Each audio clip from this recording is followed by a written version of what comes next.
क्या रखवाना है डाल चाहिए तो है नहीं तो चलो देखो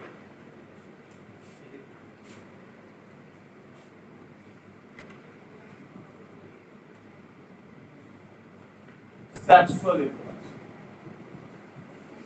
हम क्या पढ़ रहे हैं जाइगोमाइसीटीज क्या पढ़ रहे हैं जाइगोमाइसीटीज और जाइगोमाइसीटीज में हम क्या पढ़ने जा रहे हैं हम पढ़ने जा रहे हैं सेक्सुअल रिप्रोडक्शन क्या पढ़ने जा रहे हैं सेक्सुअल रिप्रोडक्शन ठीक है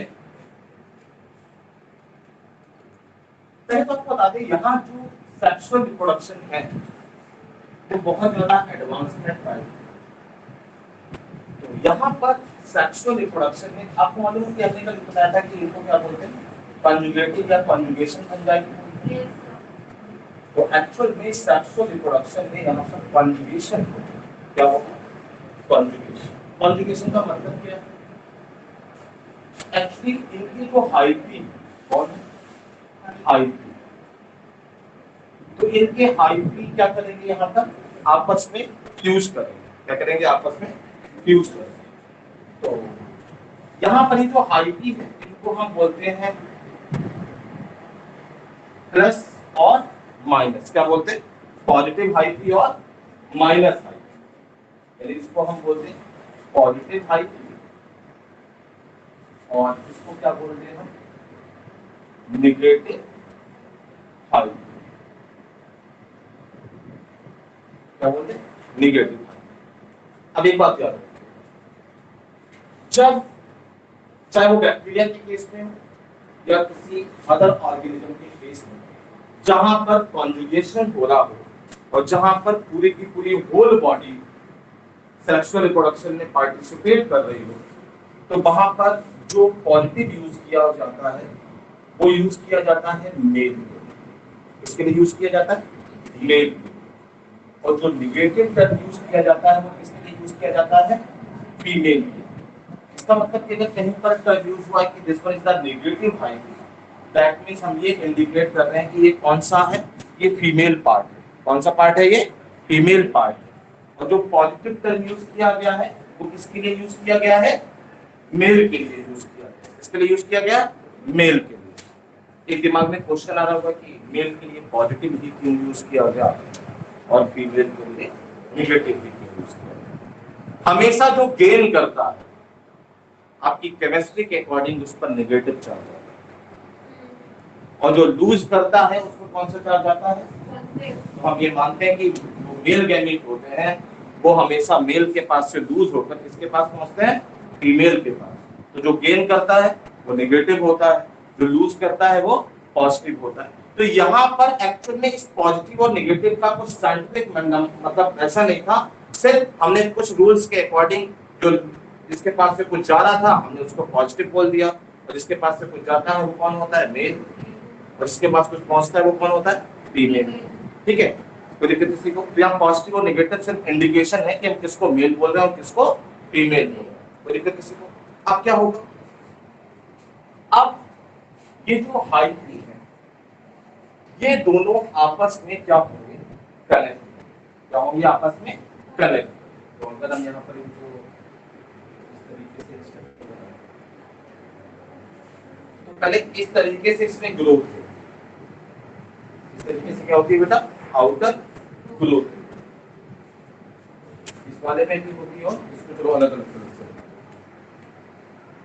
और जो दूसरा वाला हाइपी है इस तरीके का स्ट्रक्चर फॉर्म होगा अब आपको एक बात मालूम है कि इसमें न्यूक्लियस भी होगा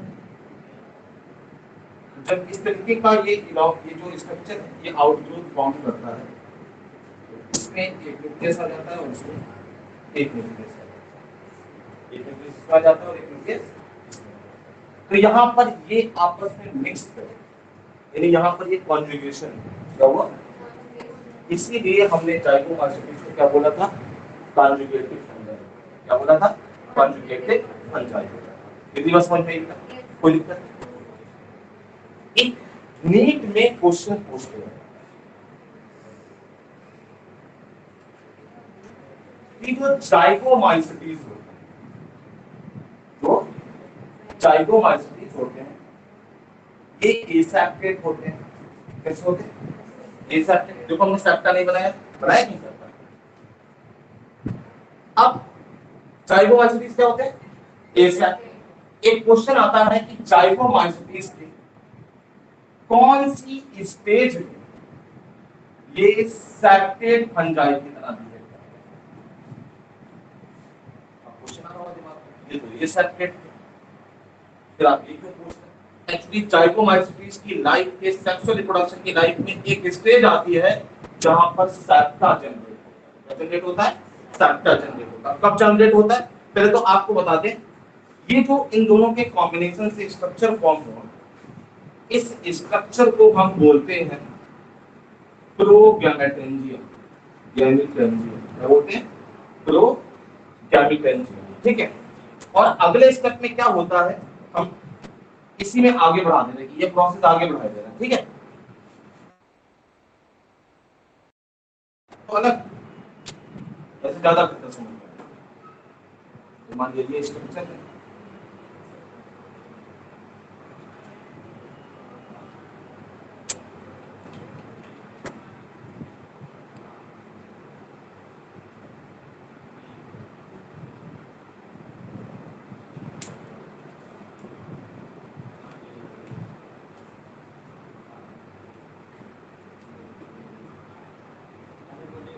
यहां पर इस स्टेज पर यहां पर ये सेप्टा क्या फॉर्म हो जाता है? सेप्टा फॉर्म हो जाता है। और जब ये सेप्टा फॉर्म हो जाता है, इस स्टेज को बोल दिया जाता है गैमेटेंजियम। क्या बोल दिया जाता है? गैमेटेंजियम। यानी जब पहले से आउटग्रोथ फॉर्म हुई और वो एक दूसरे से अटैच हुई, जिसके पास वन न्यूक्लियस था, उस स्टेज को क्या बोला हमने? प्रोगैमेटेंजियम। क्या बोला? प्रोगैमेटेंजियम। अगले स्टेज में क्या हुआ, ये जो एक एक न्यूक्लियस दोनों के पास था, तीनों ने अंदर से यहाँ पर क्या फॉर्म कर लिया? एक सेप्टा फॉर्म। क्या फॉर्म कर लिया? सेप्टा फॉर्म कर लिया। और इस सेप्टेड स्ट्रक्चर को इस समय हम क्या बोल देते हैं? गैमेटेंजियम बोल देते हैं। क्या बोल देते हैं? गैमेटेंजियम बोल देते हैं। तो हम ये बोल सकते हैं कि जाइगोमाइसीटीज की कौन सी स्टेज? गैमेटेंजियम स्टेट में क्या फॉर्म होता है? Septa form. क्या फॉर्म होता है? सेप्टा फॉर्म होता है। यानी गैमेटेंजियम, अगर हम बात करें जाइगोमाइसीटीज कैसे हैं? एसेप्टेट। कैसे हैं? एसेप्टेट। यानी इनकी लाइफ में, इनके हाइफी में कहीं पर भी कोई सेप्टा नहीं होता। लेकिन जब सेक्सुअल रिप्रोडक्शन हो रहा होता है, कॉन्जुगेशन हो रहा होता है, तो जो गैमेटेंजियम फॉर्म होता है, उस गैमेटेंजियम में क्या फॉर्म हो जाता है बेटा? Septa form. क्या फॉर्म हो जाता है? सेप्टा फॉर्म हो जाता है। कोई दिक्कत बेटा?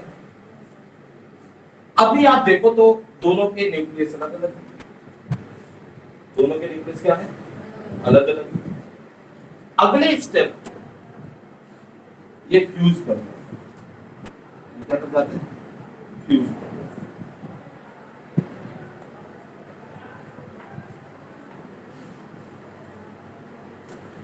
अगले स्टेप में क्या हुआ?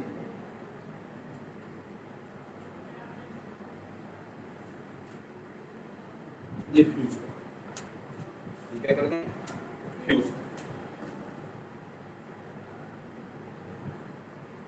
क्या करते हैं? फ्यूज।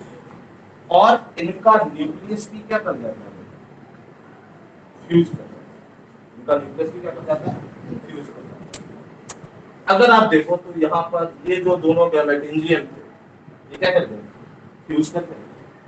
फ्यूज करते हैं, तो जब कोई चीज फ्यूज कर जाती है तो यहाँ पर जो स्ट्रक्चर फॉर्म हुआ, जिसको क्या बोलते हैं? जाइगोट। क्या बोलते हैं इसको? जाइगोट। कोई दिक्कत होगा? कोई दिक्कत? कोई दिक्कत? अगले स्टेप में क्या होगा? एक कंडीशन ये है कि जाइगोट इसी से स्टिक रहता है और आगे डेवलपमेंट शुरू रहता है। But in most of the cases ये जो जाइगोट है, ये डिटैच हो जाता है। क्या हो जाता है? डिटैच। डिटैच में तो समझते हैं, अलग। क्या हो जाता है? अलग हो जाता है। तो ये जाइगोट को हम क्या करते हैं? अलग करते हैं। रेड कलर से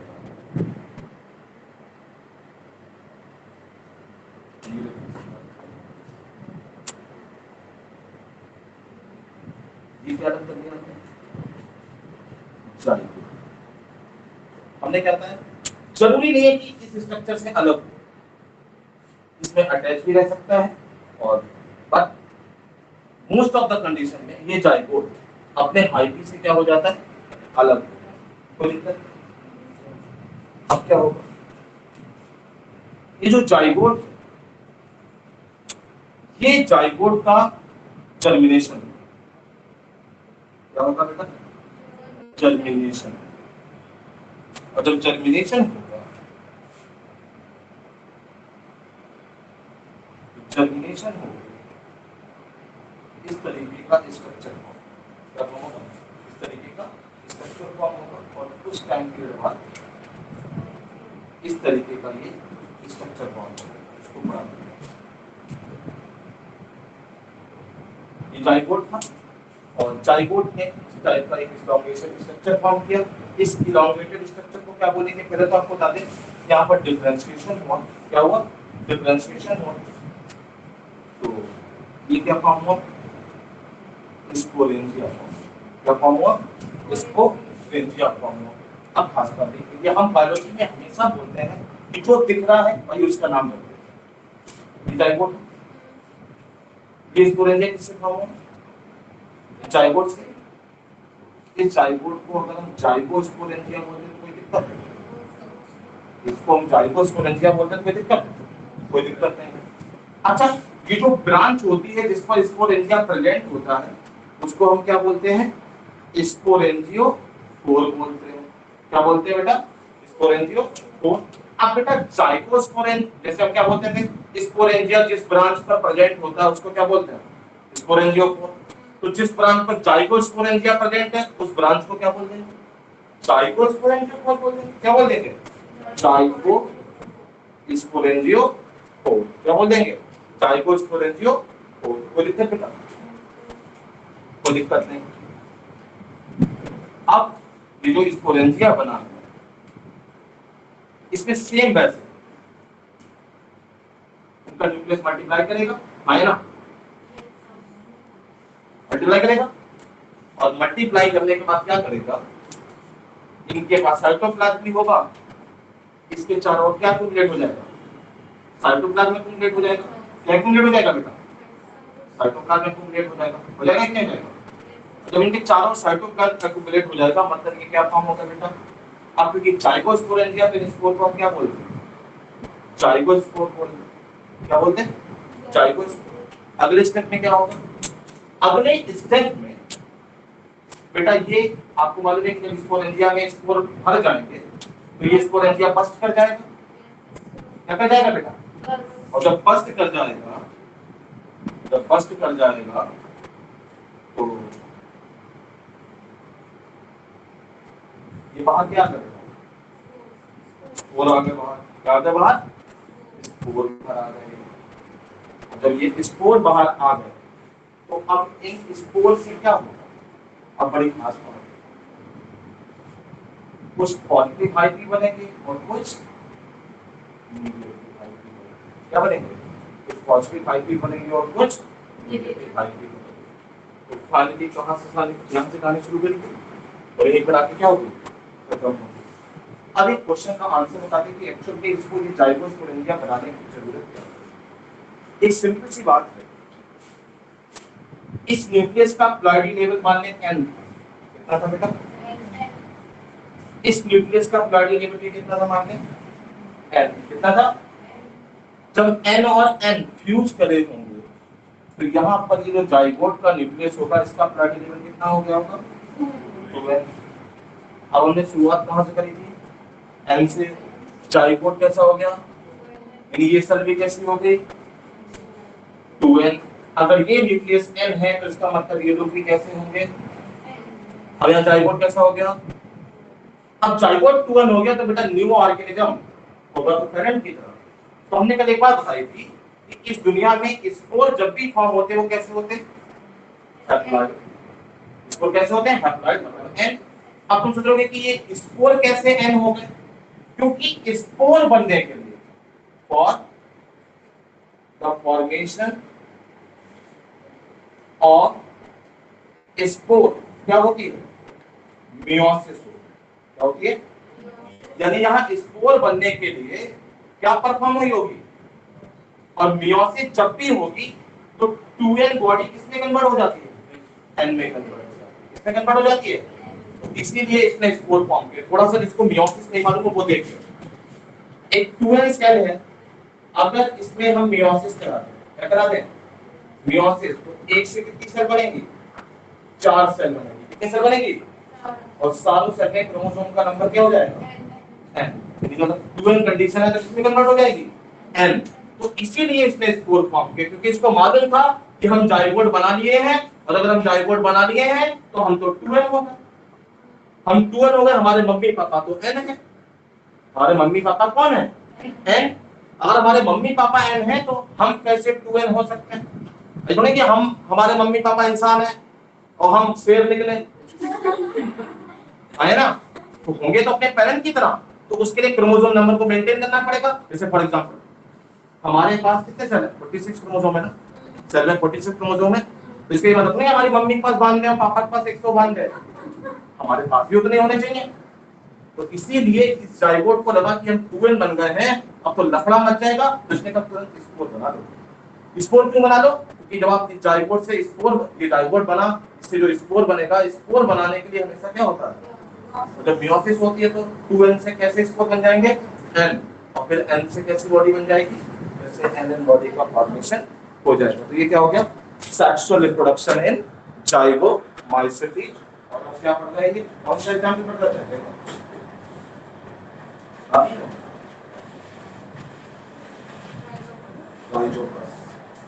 कितना समझ में आया? समझ में आया बेटा? समझ में आया कुछ? नोट तो कर लिया होगा आपने साथ में? कॉपी करेंगे, नोट किया? जल्दी से नोट करो बेटा। नोट नहीं करोगे तो कुछ नहीं घर पे समझ में आएगा। कुछ समझ में आया बेटा? वैसे क्या होता है, अगर आ गया तो बड़ी अच्छी बात है, ऊपर निकल रहा हो थोड़ा थोड़ा, क्योंकि कुछ टर्म है उनसे फैमिलियर नहीं हो गया, हालांकि कुछ उसमें ऐसा नया था नहीं। आपको सिंपल से याद रखना था कि सेक्सुअल रिप्रोडक्शन में जो 2 हाइफी है वो क्या करेंगे? आपस में फ्यूज करेंगे। जब 2 हाइफी फ्यूज करते हैं, जब हम सेक्सुअल रिप्रोडक्शन की बात करते हैं तो सेक्सुअल रिप्रोडक्शन में क्या होता है कि एक मेल होगा और एक फीमेल, तो हम एक पॉजिटिव हाइफी बोलते हैं और एक को नेगेटिव हाइफी। जो पॉजिटिव हाइफी वो मेल होता है, जो नेगेटिव हाइफी उसको क्या कंसीडर करते हैं? फीमेल। तो होता है ये हाइफी एक दूसरे के पास में आते हैं, और एक दूसरे के जब पास में आते हैं तो इसमें आउटग्रोथ शो होती है। उस आउटग्रोथ के थ्रू क्या हो जाते हैं? ये अटैच हो जाते हैं। हो जाते हैं अटैच। एक्चुअली ये 3 स्टेज है, हमने एक में बना दी, ये 3 स्टेज है ऐसे। ये ऐसे स्टेज है, ये ठीक है। तो ये पास में आए, पास में आने के बाद क्या हो जाते हैं? ये जो आउटग्रोथ हुई थी ये क्या फॉर्म कर लेता है? सेप्टा फॉर्म कर लेता है। जब ये पास में आए तो यहाँ पर कॉन्जुगेशन हुआ, और इस स्ट्रक्चर को हमने क्या नाम दे दिया? प्रोगैमेटेंजियम। क्योंकि प्रोगैमेटेंजियम क्यों नाम दिया? इसका भी रीजन है, क्योंकि ये किसकी तरह बिहेव करने वाला है? गैमेट की तरह बिहेव करने वाला है, इसलिए इसको क्या बोल दिया? प्रोगैमेटेंजियम।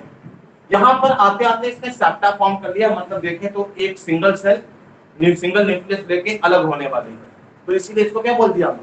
गैमेटेंजियम। अगले स्टेप में ये दोनों सेल ने क्या कर लिया? फ्यूजन कर लिया। फ्यूजन कर लिया मतलब इनडायरेक्टली हम बोले तो फर्टिलाइजेशन हुआ। क्या हुआ? फर्टिलाइजेशन। और फर्टिलाइजेशन से क्या फॉर्म हो गया? जाइगोट फॉर्म हो गया। क्या फॉर्म हो गया? जाइगोट। अभी जो जाइगोट है, ये जाइगोट अटैच रह के भी आगे का डेवलपमेंट कर सकता है, और ये अलग भी हो जाता है। क्या हो जाता है? अलग। ये जाइगोट अलग हुआ, अलग हुआ। अब क्योंकि ये फ्यूजन हो गया तो यहाँ कंडीशन 2n हो गई, 2 न्यूक्लियस 2n कंडीशन मेंटेन हो गई। अब इस 2n कंडीशन को n में कन्वर्ट करने के लिए इस जाइगोट ने जर्मिनेशन करके क्या किया? जाइगोस्पोर एंजियोस्पोर फॉर्म किया, जाइगोस्पोरेंजिया फॉर्म किया, और इस जाइगोस्पोरेंजिया में मियोसिस के थ्रू क्या फॉर्म किया? जाइगोस्पोर फॉर्म किया। जब स्पोरेंजिया में ये सारे के सारे जाइगोस्पोर क्या हो गए? फिलअप हो गए। ये स्पोरेंजिया क्या कर गया? बस्ट कर गया। जब ये बस्ट कर गया तो हर स्पोर से क्या हुआ? कुछ पॉजिटिव आएगी और कुछ नेगेटिव आएगी का फॉर्मेशन हो गया, क्योंकि यहाँ पर फ्यूजन हो रहा था 2 डिफरेंट बॉडीज का। दैट्स व्हाई इसको हमने क्या कंसीडर किया? Sexual reproduction. क्या कंसीडर किया? Sexual reproduction. और किसी को डाउट हो गया? कोई डाउट है ना? आगे बढ़ो। अब एक्चुअली यूनिट की फैमिली का एक मेंबर होता है म्यूकर। कौन होता है? म्यूकर। और एक तो आप पढ़े रहेंगे राइजोपस। तो कभी कभी एक क्वेश्चन पूछ दिया जाता है कि म्यूकर और राइजोपस के सेक्सुअल रिप्रोडक्शन में क्या डिफरेंस है। बड़ा छोटा सा जो म्यूकर, अगर आपने बुक में कभी बना देखा हो तो म्यूकर में इस तरीके से सिंगल स्पोरेंजियोफोर फॉर्म, लेकिन राइजोपस में क्या होता है, क्लस्टर ऑफ स्पोरेंजियोफोर फॉर्म होते हैं, क्लस्टर ऑफ स्पोरेंजियोफोर। इसलिए आपने जब भी राइजोपस बना देखा होगा तो इस टाइप से बना देखा होगा, जब भी आपने म्यूकर बना देखा होगा तो इस तरीके का बना होगा। आप उसमें देखोगे तो यहाँ पर एक सिंगल स्पोरेंजियोफोर दिखाई पड़ता है और यहाँ पर स्पोरेंजियोफोर का क्या दिखाई पड़ता है, क्लस्टर दिखाई पड़ता है। तो ये मेन डिफरेंस है म्यूकर और राइजोपस। राइजोपस के पास जो स्पोरेंजियोफोर होते हैं वो क्लस्टर में होते हैं और उनके पास क्लस्टर में कोई दिक्कत बेटा। दूसरी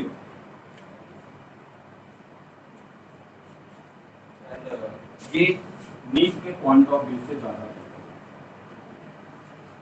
एक टाइप का न्यूट्रिशन होता है,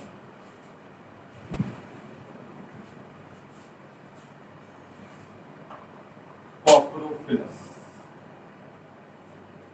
कौन होता है? कॉप्रोफिलस। गंदे वाले लोग, कौन से वाले लोग हैं? वैसे कौन बोलते हैं? ये 40 का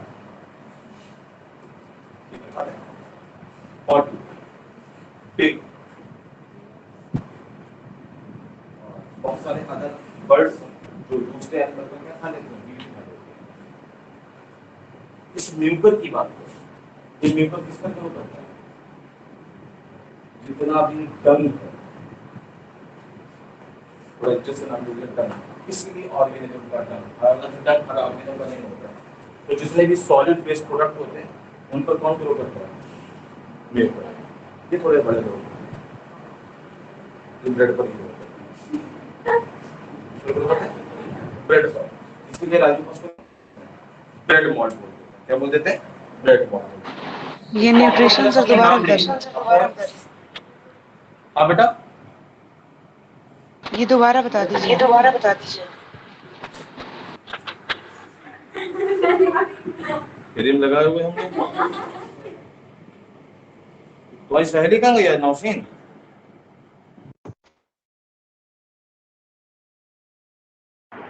क्या कह रहे हैं बेटिया? हाँ ऐसे बता दे, हमने कुछ नहीं बताया, हमने बताया कि म्यूकर जो है उसको कॉप्रोफिलस भी बोलते हैं। क्या बोलते हैं, कॉप्रोफिलस। एक्चुअली कॉप्रो मीन जानते क्या होता है, कॉप्रो मीन्स होता है डंग। क्या होता है, डंग, सॉलिड बेस्ड प्रोडक्ट। और फिलस मीन्स होता है लविंग, फिलस मीन्स लविंग। तो they are the dung loving, they are the potty loving. समझ में आया? इसमें ये कॉप्रोफिलस और ये क्या है, ये बड़े लोग हैं। ये किस पर ग्रो करते हैं, ब्रेड पर ग्रो करते हैं, इसलिए इनको क्या बोल देते हैं, ब्रेड मॉल्ट। समझ में आया? अब थोड़ा सा सही कर दें, क्योंकि बड़ी देर से जब हम ब्रेड बोल रहे हैं तो सारे लोगों को वही सुबह जो आती ब्रेड से मार्केट से खरीदी तो वही याद आ रही है। ब्रेड का मतलब रोटी, मतलब इस तरीके से आटे का डो का बना हुआ कोई भी चीज उस सब पर ग्रो कर जाते हैं। ठीक है, कोई दिक्कत? प्रतिष्ठा? No sir.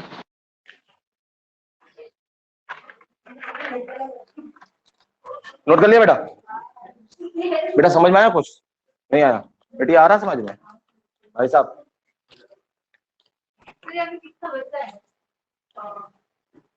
खत्म करने बेटा, हम 2 मिनट में खत्म करते हैं। थोड़ा सा बचा बेटा, हो गया ये करवा दे। अगर ये कोरोना ना होता तो ये सीटें सारी सही हो गई होती। इस कोरोना ने एसी नहीं लगने दिया और इस कोरोना ने फर्नीचर नहीं चेंज होने दिया, और कूलर वो रखा हुआ है, अब उसे उतारने का मतलब उसे साफ करें, तो इतना हिम्मत नहीं हो रही मेरे। रब कर दें सर,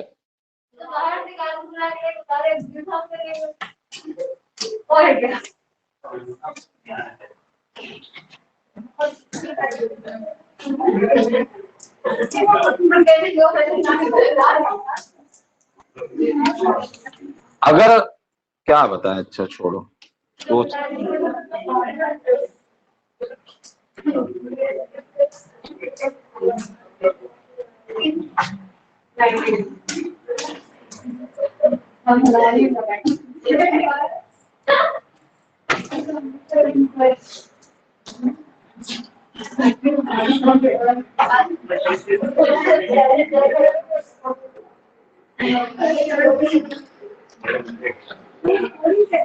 देखिए,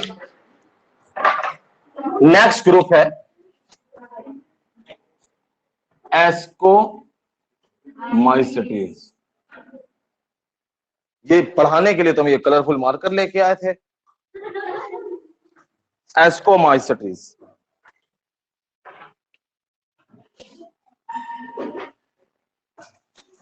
ये बड़े बड़े लोग हैं। ये क्या है? क्योंकि इसमें बड़े फेमस लोग हुए हैं। ऐसा क्यों बोलते हैं? एक मेंबर को आप जानते हैं? जानते हैं? अपने दोस्त हैं, रोज जलेबी में खाते हैं इनको मिला के हम। हिंदी में बोले तो अभी आधे लोग समझ जाएंगे। खमीर, खमीर बोलते ना, ईस्ट में समझ आ गया। खास बात भी यूनिसेलुलर, तो इसमें सोच रहे कि खास बात क्यों है ये? एक्चुअली हम फंजाई तक पहुंच चुके हैं। कहां पहुंच चुके थे? और यहाँ सब बड़े आदमी थे, मतलब मल्टी सेलुलर। लेकिन ये भाई साहब बोले कि मैं तुम्हारे ग्रुप में रहूंगा, लेकिन मैं कौन हूं? यूनिसेलुलर। दूसरे बड़े लोग क्यों बोला हमने? दूसरे बड़े लोग होने का रीजन इतना है, अभी आप देखोगे आपको कह रहे आज के दौर में तो इनकी बड़ी जरूरत पड़ती है। पेनिसिलियम नोटेटम, चलो खाली पेनिसिलियम याद रखो तुम। अभी सुना इनका नाम? अभी हम बताएंगे तुमको। गया अलेक्जेंडर फ्लेमी, पहली एंटीबायोटिक डिस्कवर हुई वो इन्हीं से मिली थी। जो पेनिसिलिन एंटीबायोटिक थी वो किस फंगस से मिलती है? इस पेनिसिलियम से मिलती है। तो ये एग्जांपल है एक्चुअली मल्टी सेलुलर का। अच्छा, एक तफरी वाली बात बताएं आपको, ये जितने भी साइंटिस्ट हुए बात को छोड़ करके, इन सबने कुछ इंटेंशनली डिस्कवर नहीं करा। तुम्हें लग रहा है ये बढ़िया आदमी थे और उन्होंने सोचा कि चलो आज पेनिसिलिन एंटीबायोटिक डिस्कवर कर दे। ये सब डिस्कवर कुछ नहीं कर रहे थे, ये सब तमाशा कर रहे थे। सीरियसली, ये भाई साहब लैब में बैक्टीरिया ग्रो करा रहे थे और बैक्टीरिया ग्रो कराते थे, वो बैक्टीरिया मर जाते थे। इनका दिमाग खराब हो गया कि हम बैक्टीरिया ग्रो करा रहे हैं और ये मर जा रहे हैं। तो इनका दिमाग खराब हो गया, पूरी कंडीशन समझाई रखी, ये कैसे मर गया। तो वो फिर इन्होंने क्या किया, जब इतने परेशान हो गए तो अगर जिसमें ये बैक्टीरिया ग्रो करा रहे तो उठा के बोले लो स्लाइड पे देख ले। तो इन्हें साइड में इसका एक फिलामेंट दिखा पेनिसिलियम का।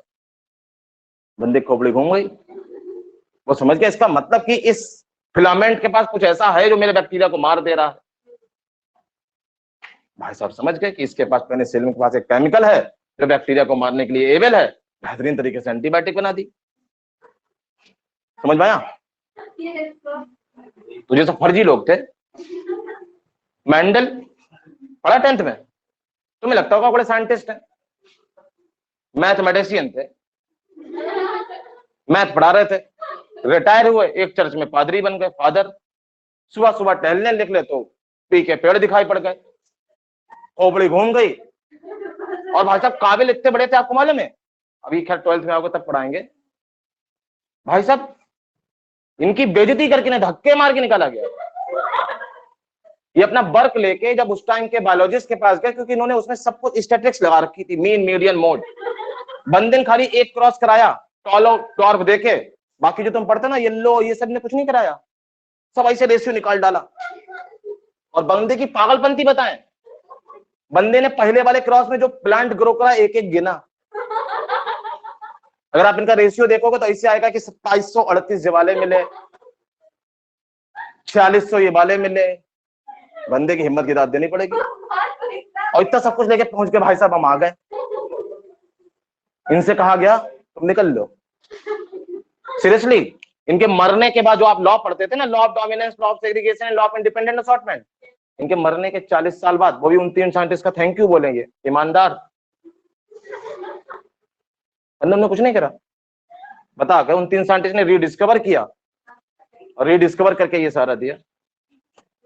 मजाक नहीं कर रहे। जैसे ऑक्सीजन पढ़ते हो, अभी पढ़ोगे सब, ऑक्सीजन भी तब नहीं डिस्कवर हो गया। तो एस्कोमाइसीटी यूनिसेलुलर ईस्ट एग्जांपल है, मल्टी सेलुलर का एग्जांपल क्या है? पेनिसिलियम। ये जानते हो ये अपनी ज्यादा इंपॉर्टेंस क्यों भी रखते हैं? अच्छा, नॉर्मली जब आप फंगस की बात करोगे तो सेल वॉल की बात करनी जरूरी है, नहीं जरूरी है? सेल वॉल की बात करनी क्यों जरूरी है? सेल वॉल की बात करनी इतनी जरूरी है, हैकेल, लिनियस, कॉपलैंड, एरिस्टोटल, भाई साहब सब सेल वॉल को खुश देख के खुश हो जाते थे, ये प्लांट है। बहुरा बनाया इनको, सबने मिलके प्लांट के साथ रखा। बाद में आर.एच. बिटेकर बढ़िया आदमी थे, उन्होंने देखा कि इनका सेल वॉल जो है वो सेलुलोज का, तो जनरली इनका सेल वॉल किसका बना होता है? काइटिन का। किसका बना होता है? काइटिन का। लेकिन ये स्पेशल लोग, ये कौन है? ये बोले कि मेरी सेल वॉल में फास्फोरिक एसिड भी होता है। क्या होता है? Phosphoric acid. और क्या होता है? और ग्लूकेगॉन होता है। क्या होता है? ग्लूकेगॉन।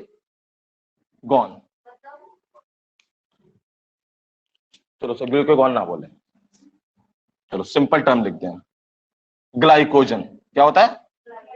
ये शुगर है। क्या है ये? शुगर।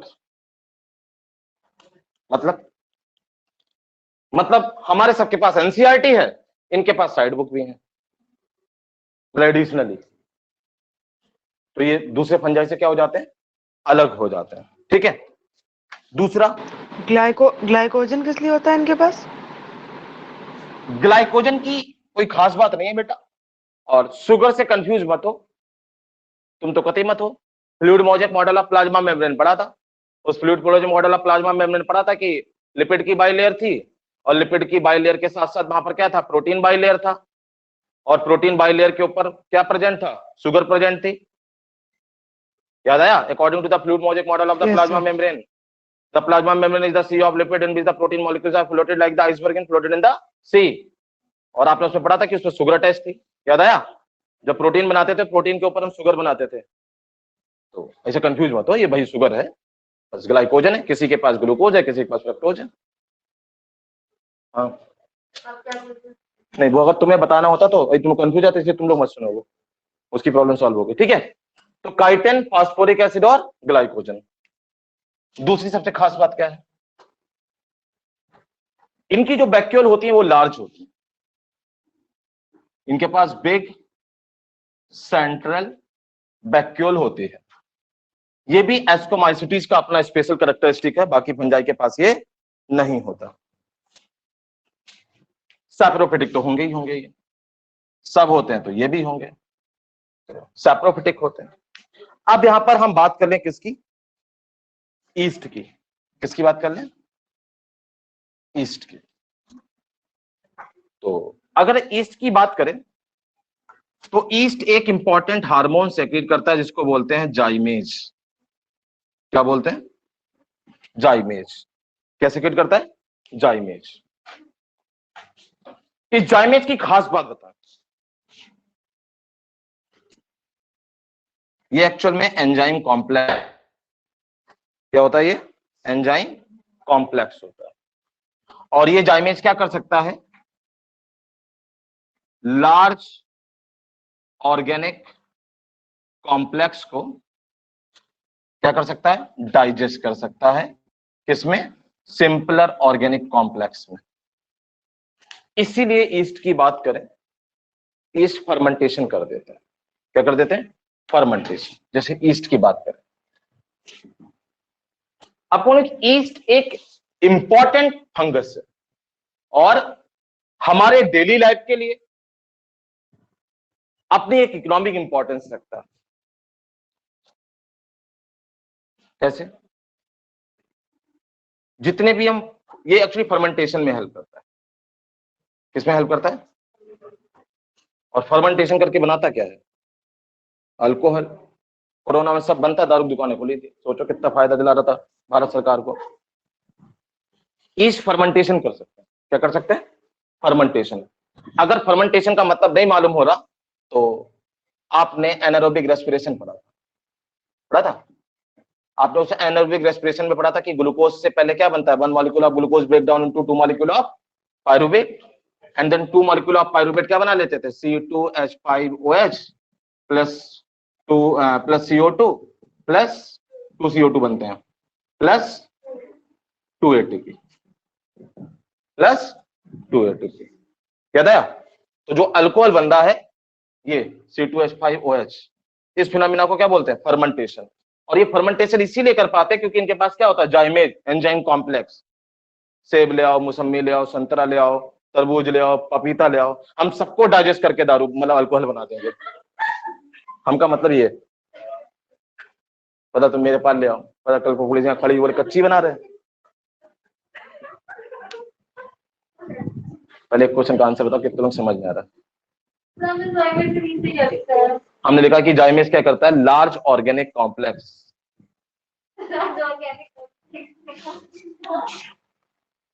ठीक, लार्ज ऑर्गेनिक कॉम्प्लेक्स किसमें डाइजेस्ट कर देता है? किसमें? सिंपल ऑर्गेनिक कॉम्प्लेक्स में। कोई दिक्कत बेटा? तुम चाहो तो ये भी लिख सकते हो, कॉम्प्लेक्सिव शुगर को कन्वर्ट कर देता है किसमें? सिंपल शुगर में। किसी को कोई डाउट हो तो बताओ यहां तक। सर हाँ बताओ। आवाज नहीं आ रही प्रतिष्ठा तुम्हारी।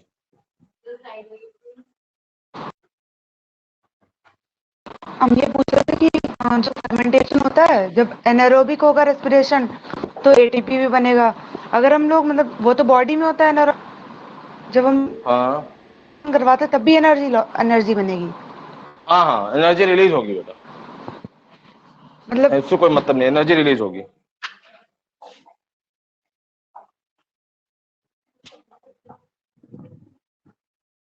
ठीक है, समझ में आ गया? एनर्जी रिलीज होगी। देखो एरोबिक रेस्पिरेशन हो रहा है तो मतलब एनर्जी तो रिलीज होनी ही होनी है। बम किसी के घर में फोड़ो या बम किसी के घर के बाहर फोड़ो, एनर्जी रिलीज होगी। सब करें इसको।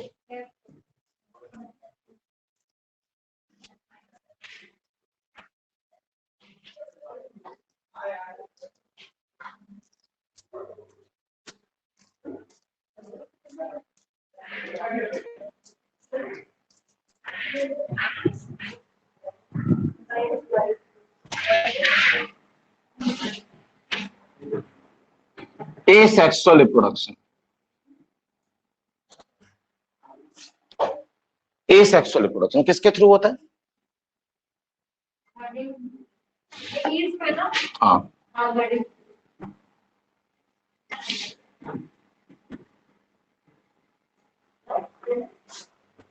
जब हम एसेक्सुअल रिप्रोडक्शन बोलते हैं फिजन, तो जिसे तुम बडिंग, तो ये ऑप्शनल है, फिजन तो होना ही होना। कोई भी सिंगल सेल है, अरे वो मल्टीप्लाई तो करेगी, 1 से 2 सेल बनेगी मतलब फिजन है। तो फिजन देख के कंफ्यूज मत हो। अगर आपको पता चल जाए कि ये यूनिसेलुलर है तो कुछ मत सोचो, क्यों ना कुछ मत सोचो, आप फिजन लिख दो अगर आपको खोजना याद आए। अरे अगर आप इस मार्कर को तोड़ो तो नॉर्मली 2 टुकड़े तो होने ही होने, एक सेल है वो डिवाइड तो होगी होगी। इस दुनिया में जब भी तुम्हें पता चल जाए कि ये भाई साहब यूनिसेलुलर है, बोले एक टाइप लिख दो, मल्टी से वो फिजन। और जैसे तुम्हें लगता होगा कि फिजन में बाइनरी फिजन की मल्टीपल फिजन, दोनों दोनों। जैसे तुम अभी, हम पहले याद दिलाते हैं, तुम अभी वहां पढ़ते आ रहे थे 9th 10th से, ये सिर्फ बाइनरी फिजन करता है, यहां के पता चला ना कि ये मल्टीपल फिजन भी कर लेता है। मल्टीपल फिजन क्या है जानते हैं?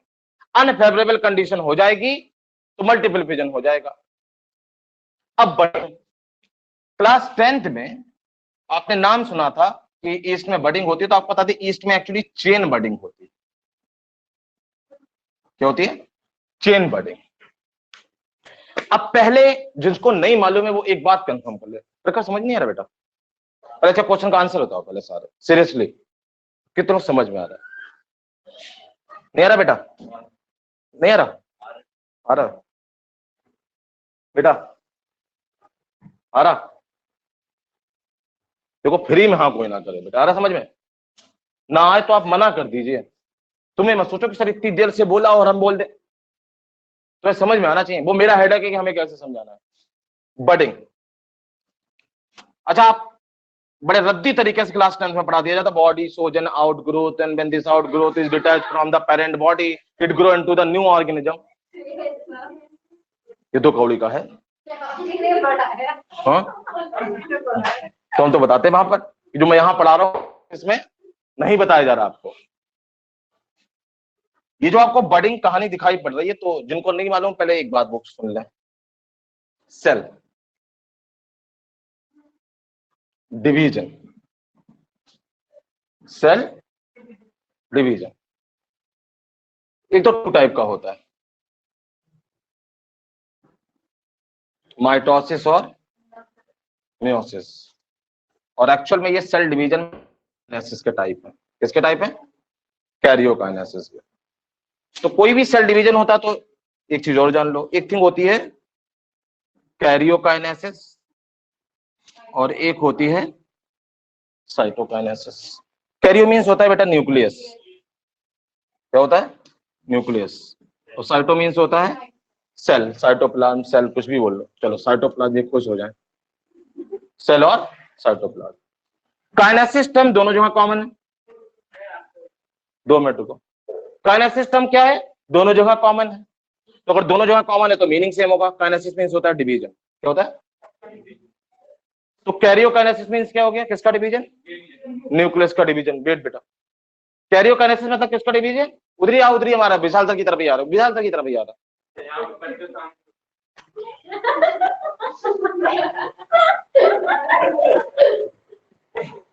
नहीं, मुझे कोई आपत्ति नहीं, खाना आप लोग ले रहे हो, मुझे कोई आपत्ति नहीं,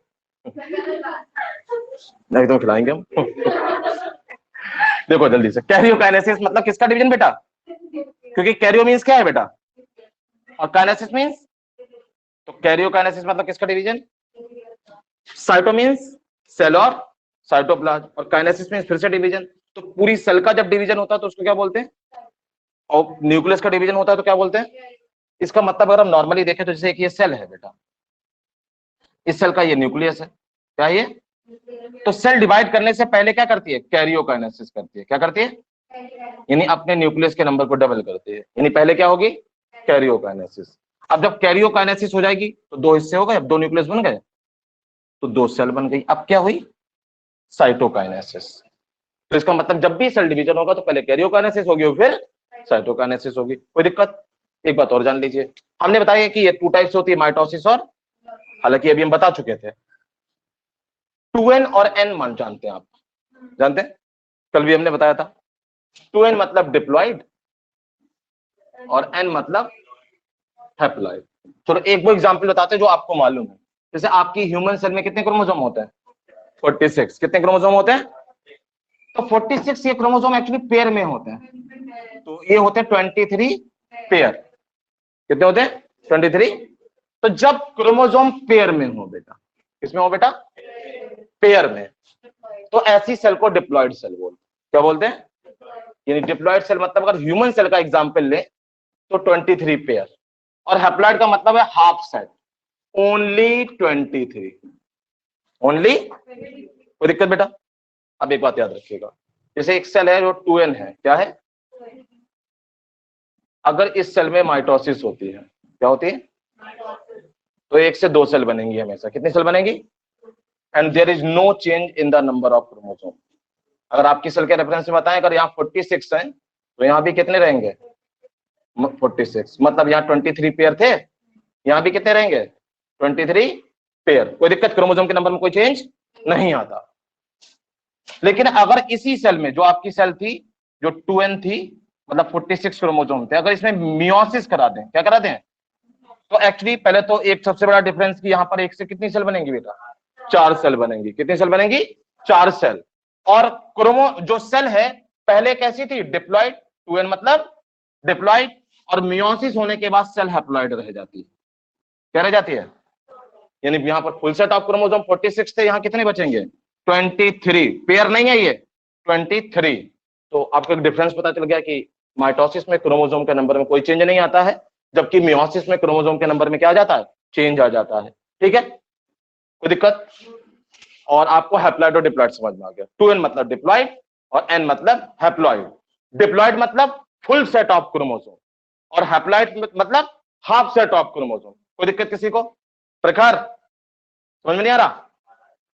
अब बडिंग होनी, क्या होनी है? बडिंग। तो बडिंग कोई अच्छा खास बात नहीं है, लेकिन वहां पर डायरेक्टली पढ़ाया जाता है। जानते हो बडिंग कैसे होती है? इस ईस्ट के पास ये ईस्ट का न्यूक्लियस है और इसको क्या करनी है? बडिंग करनी है। तो सबसे पहले क्या होगा? यहाँ कैरियोकाइनेसिस होगी। क्या होगी? जब कैरियोकाइनेसिस हो जाएगी तब यहां पर क्या फॉर्म होगी?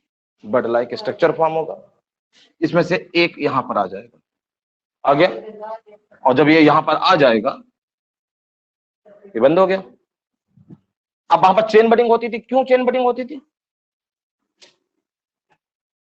अब ये फिर डबल करेंगे, फिर यहां पहुंच जाएगा। ये क्या हो गई? Chain budding. यानी बडिंग होने के लिए भी सबसे पहले क्या होगी? कैरियोकाइनेसिस। क्या होगी? और देन क्या होगी? साइटोकाइनेसिस। कितना समझ में आया बेटा? तो बडिंग किसके थ्रू होती है? इसमें चेन बडिंग के थ्रू। और बडिंग में सबसे पहले क्या होगी? कैरियोकाइनेसिस और देन साइटोकाइनेसिस। कोई दिक्कत? Same as fission. आप कहोगे फिजन और बडिंग में से डिफरेंस क्या है? बडिंग और फिजन में वही डिफरेंस है जितना ये आपसे कहना कि पिज्जा खाओगे क्या, और पिज्जा खिलाने में या दिखा दिया और पूछ लिया, दिया नहीं ना। बडिंग में न्यूक्लियस ने डिवाइड किया, ऊपर ये पूरी ग्रोथ भी बना ली। ये ग्रोथ अभी अलग नहीं हो रही, अभी नहीं अलग होंगे, अभी अलग। फिजन में क्या? जैसे ही कैरियोकाइनेसिस हुई उन्हें हमारे रास्ते तुम्हारे रास्ते अलग, तुम अलग जाओ हम अलग जाओ। यानी जैसे ही फिजन में एक न्यूक्लियस से दो न्यूक्लियस बने, दंगा फसाद हो गया, तुम अलग हम अलग। बडिंग में क्या कह रहे हैं? नहीं, वहां पे भी बड लगी रहती है, वहां पे ग्रोथ होती है पूरी लगे लगे। हाँ तो पूरा प्रॉपर हो जाता ना, लेकिन वहां पर जो डिवीजन है, डिवीजन और ग्रोथ में अंतर है ना।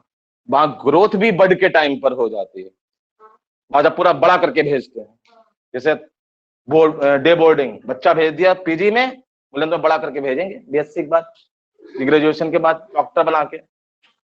यहाँ वाले स्कूल क्या, पीजी वाला थोड़ा बड़ा करे अब ले जाओ, ये फिजन है, पूरा बड़ा करके भेज रहे हैं, ये बडिंग है। नहीं समझ में आया? कोई दिक्कत बेटा? सेक्सुअल रिप्रोडक्शन, आप 2 मिनट रुक जाओ बस, फिर छोड़ दो बेटा। अच्छा कितने लोग समझ में आया ये बताओ पहले? आया समझ में? बेटा समझ में आया आपको? कल आए थे ना? तो अब कल तो छुट्टी है खैर, और अगर समझ में आया तो परसों पैसा लेके आना, ठीक है? फ्री एडवांस है बेटा। समझ में आया कुछ? बेटिया समझ में आया? ये तो नहीं लग रहा ये कहाँ ले आई? क्यों बेटिया, ये तो नहीं लग रहा पापा ने कहाँ भेज दिया? क्या बच्चे आना कम हो जाएगा? परसों पिज्जा पार्टी लेना बेटा, बडिंग है।